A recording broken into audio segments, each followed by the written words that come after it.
Hello guys, Stone here, bringing you today another tank gameplay video playing with Type 99 on Rogue Transmission.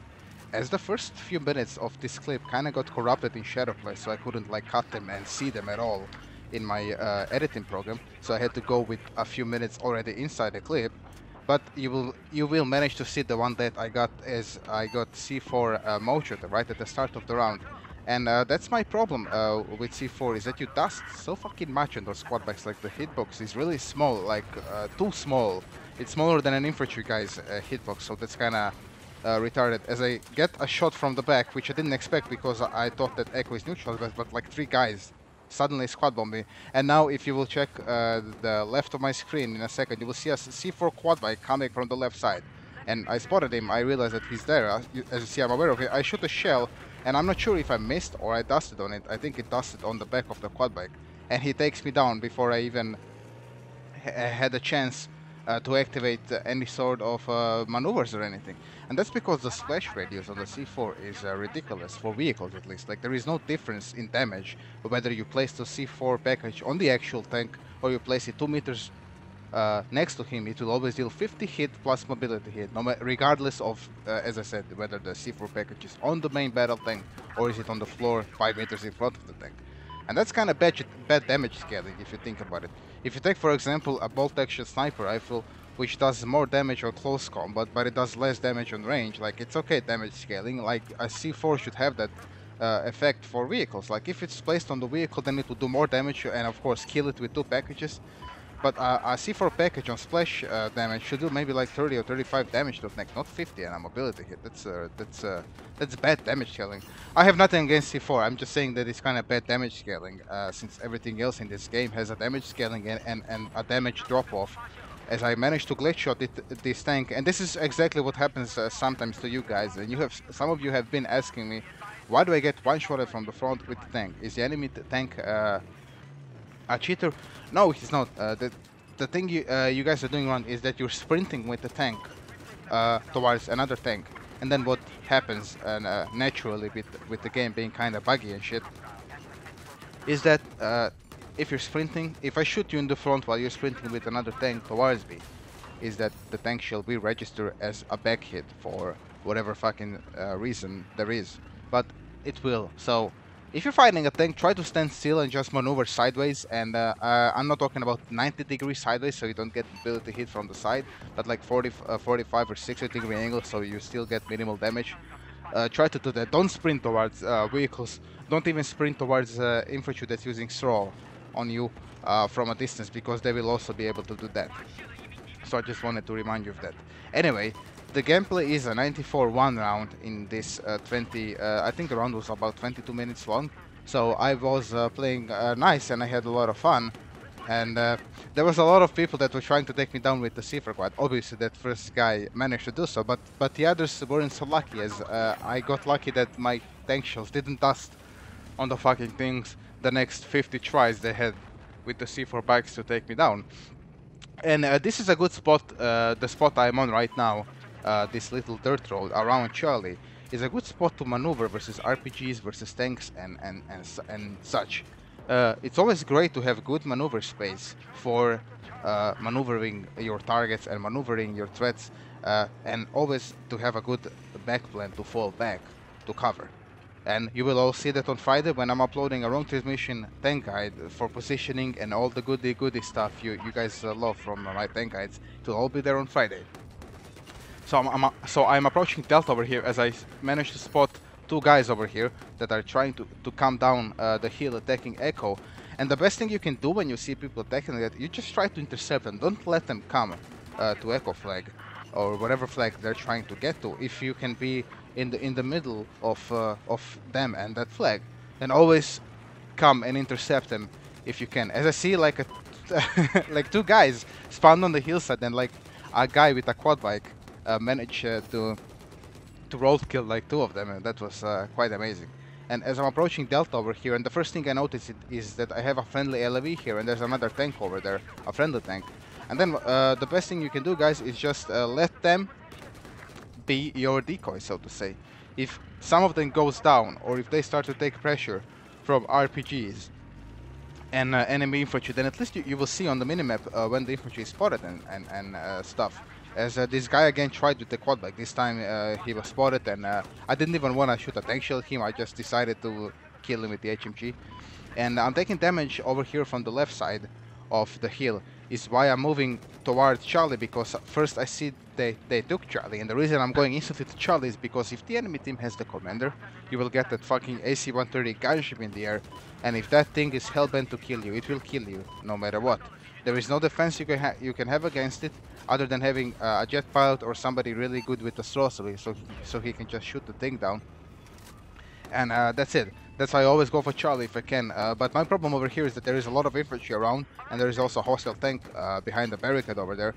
As I managed to take out the guy who's running towards his friendly tank, probably to give him repairs or to seek shelter. And here I'm just preventing the enemy team from approaching to Charlie from Bravo's side. And here I'm gonna engage in a tank fight. As I shoot him with one tank shell, and he takes like 5 other RPGs from all the friendly infantries around me. And this is a perfect scenario, guys, of how to attack a flag. This is the right scenario. As you see, I have infantries around me. I have 2 guys who first help me to take down the tank. I don't know these people. They're not my friends. I don't know them. They're just random people playing Battlefield like you and me. And they decided that they want to kill the tank with me, and then they want to capture the flag with me. And then what you do, you compliment them with that as you help them do that, for fuck's sake. You don't sit around and let them capture zone. You go on the cap zone, as I'm doing right now, and I'm trying to defend them from whatever is happening. And if you check my minimap right now, both of those guys are still alive on Charlie as of right now. They didn't die because the flag is cleared and we cleared it. And that's good team play. That is what this fucking game is about. And believe it or not, I'm a team player. On public or Nate Fate, I'm always a team player. I always like to win for my team. I always like to team play with friends. They don't even have to be my friends. As long as they are team players and they are on my team, I would love to team up with them and play out. As I managed to take out, I don't even know what it was. I think I took out a Jeep or something. And this Charlie flag and this nice roads you have leading around the dish, as I said, and as I mentioned, are a great maneuver space where you can just go. As you will see over here, an enemy LAV tries to do some ocho, and I'm using my straw, which for some reason was equipped on my battle log. Since I'm playing this on my main account, I just all of a sudden happened to find myself on my main account where I had the straw equipped, and it came quite handy in this rocket mission. And as you just saw, I managed to make a shot for the LAV. As the C4 modular on the quad bike tries again to go for me, but he got stuck on the pillar, failing to get me the second time. And when you have people hiding behind the pillars like this, like that guy who I just killed, you can always splash damage them. Just shoot behind the pillar, guys. You shoot behind the pillar or around the pillar, you will always get a splash hit. And I'm engaging here now an enemy anti-aircraft, and the unfortunate guy decided to bail from it for his life, and he managed to get taken down. And when you go on this spot where I'm using right now, and that will also be shown in the guide, it's a good spot to have some cover. As you see, I will use this container when I go behind it as cover for covering myself for people that will come outside of Bravo. The reason I'm not going behind the container is I see that there's a guy dropping C4 on the dish, so you never know. I mean, I've seen multiple times my grenades go below the ground for whatever reason, and I never know if that fucking C4 can also go through the ground and magically MLG no-scope me. With having zero vision on me is why I didn't want to go behind the container while the C4 was on the dish. So take care of that. These fucking invisible walls and the ground in Battlefield 4 which just leads to another dimension. Beware of that. It's just a black hole. You get sucked in, guys. So keep an eye for that. As I managed to take down the helicopter who was just spawning on Delta. And if you can do it, I understand it's a cheap maneuver. Oh, scrub, you killed the helicopter who is just spawning and stuff. It spawned, you have an angle, why shouldn't you kill it if it will eventually kill you? It's war, you know, you don't give favors. If you have a nice cheap shot on the enemy, you take it, of course. And a cheap shot is exactly what my team needs at the moment. In enemy team being in favor in 3 flags out to 2 when compared to my team, the Chinese team.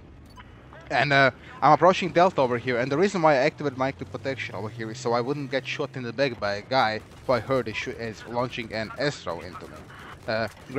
He missed, but I managed to take down this tank over here who didn't see me. And the reason he didn't see me is he was busy with something else in the air, and he didn't notice me. And that is, again, I'm saying that with the power of thermal camo. If I was spotted on the minimap, and if the guy in the tank had his minimap scaled to 200%, there is no way in hell he would not have seen me on the minimap. It wasn't spotted.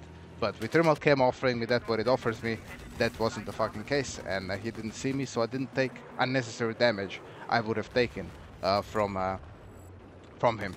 And this over here is a good spot if you want to clear people that are behind Charlie Hill. You just take an off-road off the main road into the hills, and you can easily take them down. And if you take them down, they will spawn again on Delta and try to take you out from there. As I take another C4 quad down, I think, and they're really easy to take down, as I said, if you shoot them on the front. If you miss that front, then it's highly likely that you're fucked if he's heading straight for you. And now they're all hell-bent that they want to take me down because they see that I'm a big pressure to them. And I see an enemy jet also trying to do some moch on me over here, and luckily he missed that shot on me. And another reason why I have active protection here, though I would have preferred smoke, is that, again, I'm saying that I'm on my main account, and for some reason this was my loadout when I spawned in the tank, because you guys know how round starts on Rogue Transmission or any other tank map.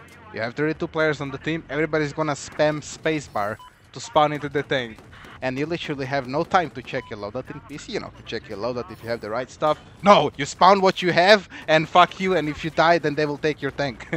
This is basically how this fucking game works on spawning in vehicles. So, yeah, fucking what you have already selected is what you're gonna play with, motherfucker. There's no selecting in Battlefield 4. What you spawn is what you have. So that's what always happens with me. That's why I like never change my loadout for whatever reason, and this is the reason. And I'm starting to take some damage over here on Delta. And if you start to take damage in general, don't be afraid to fall back. You know, nobody will call you a pussy, guys. Just fall back if you can deny them the angles of shooting RPGs, throw, MBT law, and all the other anti-vehicle rocket launchers. If you can close a gap between you and the guy who is about to kill you by just going around the hill, then just go around the hill. I mean, the maps, especially Rogue Transmission, is such a linear map. Like, there's maybe a few rooftops they can go to, like Echo Roof and Bravo Roof. But in all honesty, it's just a linear map, and like the cover is really minimal.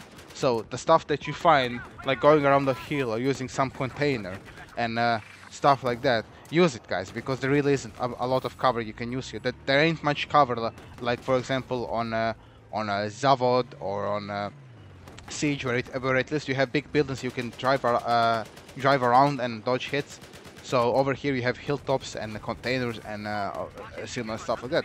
And hence why I'm using minimal cover like that. Minimal cover is always better than no cover. And if you check the scoreboard right now, the enemy team and my team are even. And I see another quad bike coming for me down this little alley road, and I managed to miss the first shot, but he got taken out by Mrs. Daddy in the drive-by he was doing. And the preferable thing when you control 3 flags is that you try to hold on the control of them. And usually when my team captures Charlie, Echo, and Delta, then you can always put a bit of pressure on Bravo just to keep them busy on Bravo, so they wouldn't go on your other flags. Because it's always easier to fight on a flag you're on than going back to the flag that is like the furthest away from your team. And by the time you get to the flag, they will probably have it. If there are more than 1 or 2 guys there, they will cap it instantly, power cap it, so to say, and then you lost that flag. So fight on a flag that where you can pressurize them pretty good. As I see an enemy type T-90 Russian tank approaching to Charlie, and the thing what he's doing wrong is that he didn't see his awareness. He wasn't aware that there are 2 tanks there, and he also didn't see that there's shit tons of infantry here. Is why he got taken out. This is what I see, and I sometimes do that if I'm really stubborn. I will also do a mistake like going along to the flag. But he did a really critical mistake. If you don't have to go alone on flag, then don't, guys. Really, there's no reason why you should do that. Because you will die, you will lose the tank, and you will have to wait for that respawn time, and you will just lose your team's asset. Now I wanted to talk about something off topic while you guys are watching the general stuff from Rogue I played yesterday. A lot of you have been asking me, what do I think, why am I so accurate while thank you for the compliments, I don't find myself accurate. I just find myself, I don't know, lucky. I just know how, I just know the hitbox, so to say, where to shoot properly, so that I can get all the 3 shots I need with my HMG to take somebody down. No, but really, in all honesty, it really just takes time and some practice with vehicles. Every finesse, if you're an artist and you're a painter, you will not be Pablo Picasso today fucking money. You will be some random scrub in the basement of your mother making pictures. But with time, you know, and if you're dedicated enough, you will get to a certain point when we will realize that like your later paintings were much better than the paintings you drew when you were a scrub, right? And that's exactly what happens with aiming, with tanks, and with anything else in this game. It just takes dedication. If a guy is a good recon, he only plays recon, a dedicated recon, and it's only natural that he's probably better than a sniper rifle than me or you, who are not playing recon so often, so to say. You know, if you get to where I'm going with this point. But I can like give you the picture of how to aim on distance. But it really takes, as you see, a perfect example how I also sometimes cannot hit stuff on distance, but then there is points where I can hit stuff on distance, as you will see a bit later, a few minutes into the video. And here we are putting pressure on Bravo, and since we neutralized Bravo, and I managed to take down the transport chopper, the attack chopper, who was just flying down low and was an easy prey for my target, we managed to put a lot of pressure on Bravo here, and the enemy team will do their best to try to defend this particular frag over here right now. And I'm gonna do my best to take it away from them, as I take one guy who was charging, and there you go, some long-range HMG shooting. They're mostly stationary targets, but I also have no problems hitting moving targets. It's just, as I said, takes some finesse and just a bit of time spent in tanks, and I'm pretty sure once you get some time spent in tanks, if you're not a dedicated tanker, trust me when I say that you will also get it. I, as everybody else who started playing tanks or jets, or helicopters. When I was starting to play tanks, I was also just rep pitching some other tanker, like everybody else, because I didn't know how to drive, I didn't know the flags, I didn't know anything. And I also just was sticking around with tanks, repairing them, asking them for help and shit like that. And then in the end I got bored with that bullshit and I just wanted to be a driver myself, which I find to be a much more enjoyable and a much more immersive experience than being a gunner. And today I'm this, what you see right now. And that's from maybe 3 years of playing in tanks. Yeah, and by year 1 I already consider myself to be good enough to play competitive Battlefield 8v8, to be my team's asset in a main battle tank and things like those. So just take your time practicing, and I'm pretty sure you will get what you want pretty fucking soon. Anyway, I hope you enjoyed, and there you go, there's the scoreboard. My team won. It was a close round, but we won. And if you enjoyed this video, then leave us a like to support the effort. And if you have any questions, leave them down below in the comment section. Cheers!